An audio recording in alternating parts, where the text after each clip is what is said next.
پھر یہ روزہ ہمارے اندر ہمدردی پیدا کرتا ہے، خیر خواہی کے جذبات پیدا کرتا ہے، اخوت کو فروغ دیتا ہے، بھائی چارے کو فروغ دیتا ہے، ہم ایک دوسرے کے ساتھ اپنی سحری افطاری میں چیزیں شیئر کرتے ہیں، ہم اپنی گلی محلے میں غریبوں کا خیال رکھتے ہیں، ان کو راشن اگر استطاعت اور قوت ہے تو راشن دیتے ہیں، ان کو جو کچھ بھی ہم کر سکتے ہیں ہم کرنے کی کوشش کرتے ہیں اور اللہ کی رضا کی خاطر کرتے ہیں۔ ہمارے پیارے نبی صلی اللہ علیہ وسلم کا فرمان ذی شان ہے،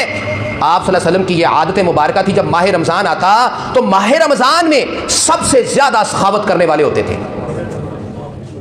سب سے زیادہ سخاوت کرنے والے رسول پاک صلی اللہ علیہ وسلم ماہ رمضان میں سب سے زیادہ سخاوت کرتے تھے۔ تو اس لیے ہمیں بھی اس مہینے کے اندر زیادہ سے زیادہ سخاوت کرنی چاہیے۔ اگر اللہ تعالیٰ نے ہمیں دیا ہوا ہے اس کے دیے ہوئے مال میں سے کسی دوسرے کو دیں، لیکن دیتے ہوئے اس کی عزت مجروح نہ کریں، اس کی عزت نفس مجروح نہ کریں۔ یہ نہ ہو کہ میں نے اس کے ساتھ سیلفی بھی بنانی ہے، جس کو میں نے یہ سامان دیا ہے اس کی تصویر بھی اتارنی ہے، جس کو میں نے یہ مال اور سامان دیا ہے، اور بھائی چپکے سے دو، دائیں ہاتھ خرچ کرے تو بائیں ہاتھ کو پتہ نہ چلے، یہ بہترین صدقہ ہے۔ آپ کے گھر والوں کو بھی پتہ نہ ہو، آپ کو یعنی دیکھو نا، اب یہ دونوں ہاتھ انسان کے ساتھ ہے نا، یہ دایاں اور یہ بایاں، ایسے صدقہ کرنا چاہیے کہ دایاں اگر کسی کو دے رہا ہے تو بائیں کو پتہ ہی نہ ہو کہ دائیں نے کس کو دیا ہے۔ ایسے صدقہ کریں، اور صدقہ اس کے لیے لازمی نہیں ہے کہ آپ نے ایک جو ہے اس کے اندر کوئی 3 4 5 ہزار کا سامان باندھ کے کسی کو دیں گے تو وہ صدقہ ہوگا۔ اور بھائی افطاری کے وقت کسی کو ایک کھجور بھی اگر آپ کسی کو دے دیتے ہیں یہ بھی صدقہ ہے، اور آپ کو ایک کھجور کے ساتھ اس کو افطار کرانے کا ثواب ملے گا اتنا ہی جتنا اس کو ثواب مل رہا ہے، لیکن اس کے ثواب میں کمی نہیں آئے گی۔ اور بھائی آدھی کھجور، ایک کھجور آپ کے پاس ہے نا، آدھی آدھی کر کے بھی اگر آپ شیئر کر دیں گے، اس کو افطاری کروا دیں گے، ثواب پھر بھی مل جائے گا۔ اس لیے یہ نہ جانا کریں کہ میرے پاس تو استطاعت ہی نہیں ہے، اور جتنی استطاعت ہے، جتنی قوت ہے، جو کچھ کر سکتے ہیں۔ کوئی گلی میں گزر رہا ہے، افطاری کا وقت ہو گیا ہے، اس نے جو ہے وہ روزہ رکھا ہوا ہے، کوئی مہمان آ گیا ہے، آپ اس کو ایک پانی کا گھونٹ ہی پلا دیں، اور کچھ نہیں ہے تو پانی تو میسر ہے ہر گھر میں۔ تو لہٰذا کسی بھی صدقے کو حقیر نہ جانے، چھوٹا نہ جانے۔ تو یہ روزہ ہماری یہی تربیت پیدا کرنا چاہتا ہے، ہمارے اندر جذبہ یا اخوت پیدا کرنا چاہتا ہے، ہمدردی کے جذبات پیدا کرنا چاہتا ہے، یہی ہماری تربیت کی جا رہی ہے۔ اور پھر اسی کے ساتھ معاشرتی امن بھی وابستہ ہے۔ جب ہمیں یہ کہا گیا نا کہ ایک روزے کی حالت میں تم نے کسی کو گالی نہیں دینی، اور اگر کوئی آگے سے گالی دے تو گالی کا جواب گالی سے نہیں دینا، تو یہ کیا ہے؟ یہ معاشرتی امن کی تربیت نہیں ہے۔ ہمارے امن نہیں ہو جائے گا اس طرح۔ اگر ہر کوئی اس طرح کرنا شروع کر دے گا تو کیا ایک سے ایک، ایک سے آگے دو، دو سے تین، ہر کوئی اگر یہ عزم کر لے یار میں نے یہ کام کرنا ہے، یہ مت سوچا کرے میں اگر کر بھی لوں تو کیا ہوگا، اتنے سارے لوگ تو نہیں بھی کر رہے، میرے کرنے سے کیا فرق پڑے گا؟ نہیں بھائی، میرے کرنے سے فرق پڑے گا، میرے کرنے سے فرق پڑے گا، میری ذات پر کم از کم فرق پڑے گا میرے اوپر۔ اور یاد رکھیے گا ہر چیز کے اثرات ہوتے ہیں، جس طرح کے ہمارے دوست ہوتے ہیں نا، ہم ان کے اثرات لیتے ہیں ان کی صحبت سے، ان کی کمپنی سے، اور بہت سارے کام غیر شعوری طور پر اسی طرح کرنا شروع کر دیتے ہوتے ہیں جس طرح ہمارے دوست کر رہے ہوتے ہیں، جبکہ ہم نے ان سے سیکھے نہیں ہوتے ہیں، صرف ہم نے ان کے ایکشنز پر غور کیا ہوتا ہے۔ ہماری اولاد ہماری ہر ایک ایکشن پہ غور کر رہی ہوتی ہے، اور پھر ہم نے ان کو بتایا نہیں ہوتا، لیکن وہ خود سے کرنا شروع ہو جاتی ہے۔ اس لیے ایکشن سپیک لاؤڈلی، زیادہ اونچی بولتے ہیں ایکشنز۔ تو اس چیز کو ہم نے خاص طور پہ دیکھنا ہے کہ یہ روزے ہمارے معاشرتی امن کی جو ہے وہ تربیت کے لیے بھی ہیں، اور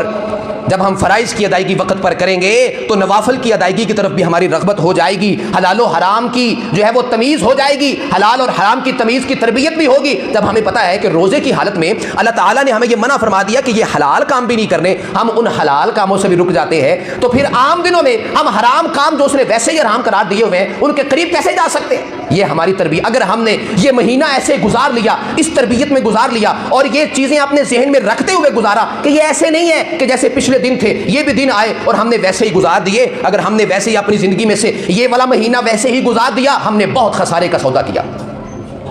بہت خسارے کا سودا کیا۔ بعد میں ہم پچھتائیں گے، لیکن اس وقت پچھتانے کا فائدہ نہیں ہوگا۔ اس وقت وہ جو مثال بنتی ہے کہ اب پچھتائے کیا ہو جب چڑیاں چگ گئی کھیت، جب وقت گزر جائے گا تو وقت گزرنے کے بعد ہمارے پچھتانے کا فائدہ ہم کہتے رہے یار میں اس وقت نیکی کر لیتا، میں اس وقت نمازی۔ اب آپ اگر نیکی کے راستے پہ اب آ گئے ہیں تو پچھلا وقت جو گزرا ہے ذرا اس کو دیکھیں۔ اگر آپ اچھائی کے راستے پہ آئے نا تو آپ سوچ کے یہ کہتے ہیں یار میں نے اچھا نہیں کیا، میں نے وہ وقت بھی اسی کے اندر لگاتا۔ جو مزہ روحانیت میں ہے، جو مزہ دین کے قریب ہونے میں ہے، جو مزہ صراط مستقیم پہ چلنے میں ہے، وہ مزہ اس طرح نہیں ملا جو میں نے ساری زندگی ویسے عیاشی میں گزار دی، فضول وقت برباد کر دیا، نمازوں سے غافل رہا، روزوں سے غافل رہا، دوستوں کی محبت میں ایسے خواہ مخواہ اپنا وقت برباد کرتا رہا، میں نیکی کے راستے پہ نہیں رہا، اللہ اور اس کے رسول کے بتائے ہوئے راستے سے نفرت کرتا رہا، ان لوگوں سے نفرت کرتا رہا، اس راستے سے نفرت کرتا رہا، مسجدوں سے نفرت کرتا رہا، تو پھر یاد رکھنا بعد میں پچھتائیں گے۔ ابھی ہمارے پاس وقت ہے، یہ چیز اپنے اندر لے کر آئیں، اپنی تربیت کریں، اپنا کردار بہتر کریں، اپنی زبان پر کنٹرول کرنا سیکھیں، گالی گلوچ نہ دیں، جھوٹ نہ بولیں، خیانت نہ کریں، دھوکہ نہ کریں، یہی ساری چیزیں ہم اختیار اختیار کریں گے تو روزہ اللہ کی بارگاہ میں قبول ہوگا.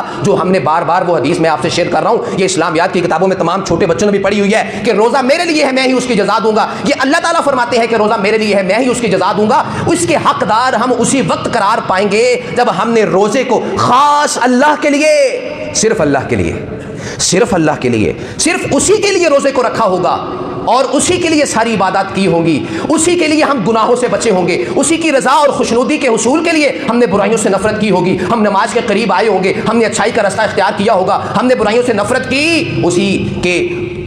کی خوشی کے لیے, خوشنودی کے لیے ہم نے اگر یہ کام کیے تو ضرور ہم اس کے حقدار قرار پائیں گے. اور پھر ہی غفر لہ ما تقدم من ذنبہ, اگر ہم نے ایسا مہینہ گزار لیا تو پھر ہمارے سابقہ سارے صغیرہ گناہ اللہ تعالیٰ معاف کر دے گا. اس لیے خاص طور پہ یہ درخواست ہے میرے نوجوان بھائیوں سے, اس مہینے کو ضائع نہیں کرنا ہے. کوئی بھوک اتنی شدت کی نہیں لگتی ہے, کوئی پیاس اتنی شدت کی نہیں لگتی. اللہ کا شکر کریں کہ یہ سردی کے اندر ہے, یہ کوئی جو ہے وہ گرمی کے اندر نہیں ہے. گرمی کے اندر ہو تو رکھنے تو پھر بھی ہیں, لیکن ابھی تو موقع ہے. یہ ایسے خواہ مخواہ بہانے نہ کیا کریں کہ مجھے بہت بھوک. ہاں اگر کوئی بیمار ہے تو وہ ایک مطلب ایکسیپشنل کیس ہے, وہ ایک الگ بات ہے, لیکن ایسے خواہ مخواہ روزہ چھوڑ دینا کہ ایسے مجھے بھوک لگ جائے گی تو کیا ہوگا بھائی, کچھ نہیں ہوگا. آپ روزہ رکھیں, روزہ رکھ کے دیکھیں اور اس کا لطف لے کے دیکھیں. جب آپ نے روزہ رکھا ہوگا تو اس کا لطف آپ کو تب آئے گا. اور بغیر لطف کے اگر آپ نے ایسے ہی روزے رکھ لیے, ایسے ہی گزر گئے نا, ہمارے اندر کوئی تبدیلی نہ آئی اور یہ مہینہ ایسے ہی گزر گیا, تو ہم سب سے زیادہ بدقسمت ہوں گے. فَأَبْعَدَهُ اللَّهُ, وہ جو حدیث میں آتا ہے کہ اللہ تعالیٰ ان کو اپنے رحمت سے دور کرے, اور جس پر